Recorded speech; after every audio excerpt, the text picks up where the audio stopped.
မင်္ဂလာပါဒီနေ့မှာတော့မုံလက်ကောက်ကွင်းကြော်စားဖြစ်ပါတယ်ခင်ဗျတက်လို့ကြော်စားခြင်းတော့မဟုတ်ပါဘူးဗျာငက်လို့ကြော်စားတာပါဟဲ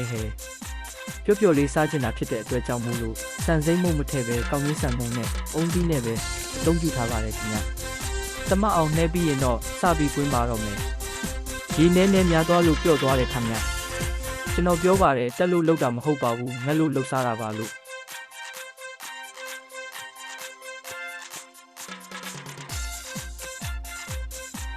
မုံလေးတွေကွင်းပြီးပြီဆိုရင်စပြီးကြော်ပါတော့မယ်အိမ်မှာတော့ကအမေကကြော်ရင်ချက်ချင်းမစားဘဲနဲ့နောက်ပြီးတရက်နေမှစားရတဲ့မုံပျော့ပျော့လေးတွေအရင်စားကောင်းပါလေ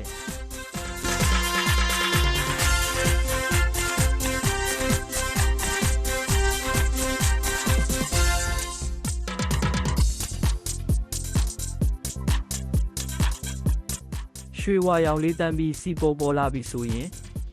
ဆယ်ယူလို့ရပါပြီထညက်ရည်ကျိုးတာရိုက်မပြမိလိုက်တော့ဘူးမုံလေးတွေကိုထညက်ရည်နဲ့နယ်ပြီးစားလို့ရပါပြီအုံးသီးတွေပိုနေတာမို့လို့အပေါ်ကနေဖြူလိုက်ပါတယ်မုံလက်ကောက်ပျော့ပျော့လေးတွေစားပြလိုက်ပြီးတော့ကောင်းမှကောင်းတယ်အဆုံးထိကြည့်ရှုပေးတဲ့အတွက်ကျေးဇူးပါခင်ဗျာဘိုင်း